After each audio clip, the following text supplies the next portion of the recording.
Now in this lecture we will continue the same topic, which is the open circuit test and short circuit test. In the last lecture we have discussed in detail the calculations from the open circuit test. Now one thing you also have to understand why the low voltage side is connected with the measuring meters and why the high voltage side is kept open.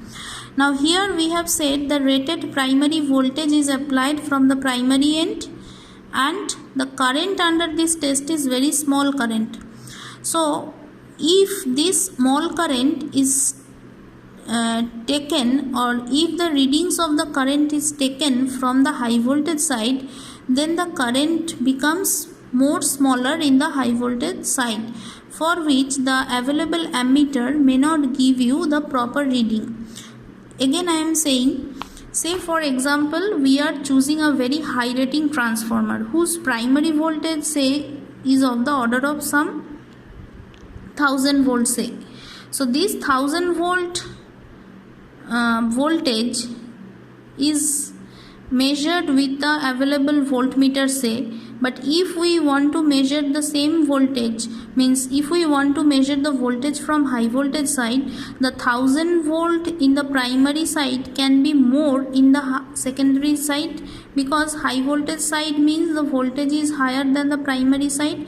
So 1000 volts in the primary side should be equal to 1000 into the turns ratio in the secondary side, for which the measurement of that very high voltage may be not accurate and possible with the available standard voltmeters, for which always it is preferable to perform the test from low voltage side, because whatever be the rating of the transformer, the lowest possible value of voltage we get from the low voltage side. Using the same logic, as I0 is of the order of 2 to 5% of full load current, which is very small current for the whole transformer, which can be measured from the low voltage side with some standard available ammeter. Now if that small current we want to refer to the high voltage side and then we want to measure with some ammeter, then what may happen, that small current becomes more smaller in the high voltage side, and which may not be accurately measurable by a standard ammeter. So that is why always it should be kept in mind that open circuit test means your HV side should be kept open and LV side should be connected with the measuring meters. Now come to the second test, which is the short circuit test. So short circuit test, from the name again it is clear that one of the sides should be kept shorted and other side should be connected with the meters, which is the voltmeter, ammeter and wattmeter. Now here from the connection diagram you can see that just the reverse thing is done here. That means high voltage side is now connected with the meters and low voltage side is now short circuited. What is the reason behind that we will discuss later. Now for the time being you see the connection diagram, and here it is written as variable low voltage supply. So what is the significance of variable supply? It is actually variac. You have used this variac in lab maybe. So variac is the voltage supply which can be adjusted from low value to high value. Now when we perform the short circuit test, you understand that short circuit means the shorted terminal will carry a very huge current, as there is no original load connected, and if direct shorting of the terminals is done, then a huge current can flow. So how to perform this test, what precautions we have to take, otherwise a high current, if we will continue to flow within the transformer for significant amount of time, then it will completely melt the windings and burn out the transformer. So this test should be done very quickly, and before actually performing the test we have to do some calculations. What is that calculation? Say with using the same rating, just last test we have said, say 55 volt by 220 volt transformer if we consider, then here from the connection we can see that 220 volt side now should be connected with the measuring meters and 55 volt side should be kept open. Now as here the full rated current will flow, because as there is no load connected, so shorted terminal will carry the maximum possible current. So how to calculate that current? From the kVA rating of the transformer and from the turns ratio of the transformer, we have to first calculate the maximum possible current carrying capability of the given transformer. Say for example 1 kVA transformer is given to you and whose rating is 55 by 220. So here 220 is the HV side and 55 is the LV side.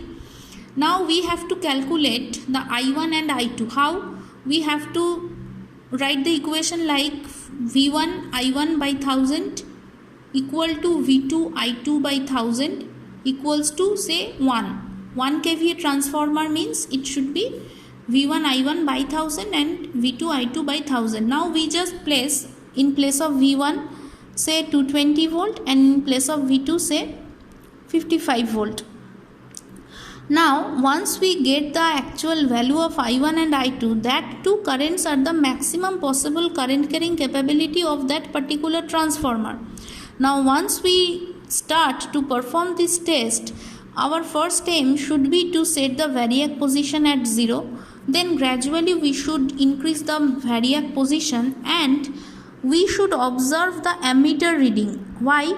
The ammeter will show the current, and how we adjust the value of current?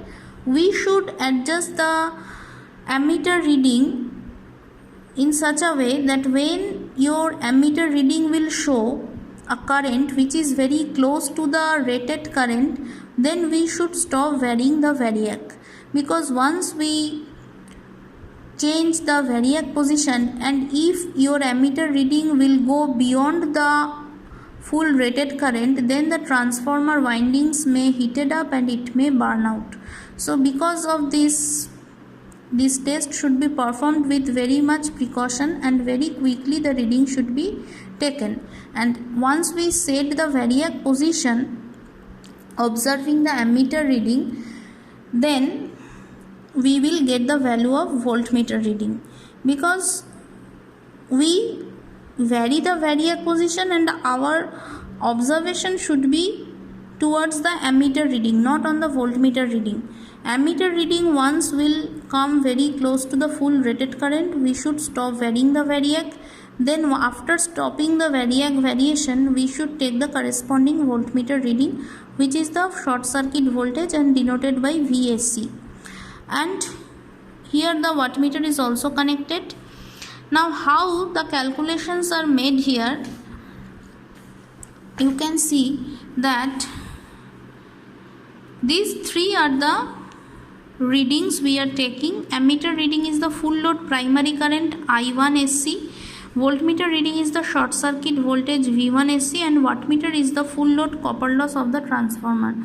Why full load copper loss we are getting? Because we already have said the maximum current is flowing through the transformer under this test, for which the maximum amount of copper loss we are getting, and here the core loss can be neglected compared to copper loss. Why? Because very small amount of voltage actually is giving here the full rated current because of the absence of load.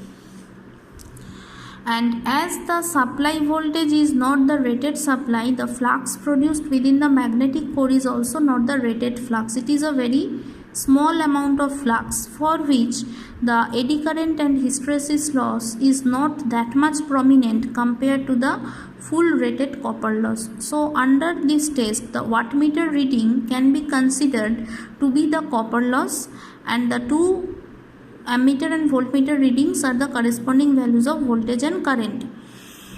Now this equation V1 SC can be said as equals to I1 SC into ZE1. What is ZE1? The equivalent impedance of the transformer referred to primary. So RE1 can be calculated in this way: PCFL by I1 square SC, and equivalent impedance referred to primary can be also calculated as in this way. Okay, so ZE1 is V1 SC by I1 SC, and RE1 is calculated in terms of the readings of the meters as PCFL by I1 square SC. and once we get the RE1 and ZE1 value, so XE1 can be calculated in this way and cos phi SC can also be calculated. Then if we want to refer the values from one side to another side, we have to adjust it with the turns ratio adjustment. So that is the method of the finding of the transformer winding parameter, transformer equivalent circuit parameters, as well the transformer copper loss from the short circuit test. Now here also, as the current flowing through the transformer under this test is the total current or full rated current, the reading of that current is easier to take from high voltage side, because that high current will be much higher in low voltage side. Low voltage side means current will be more high, voltage will be lesser.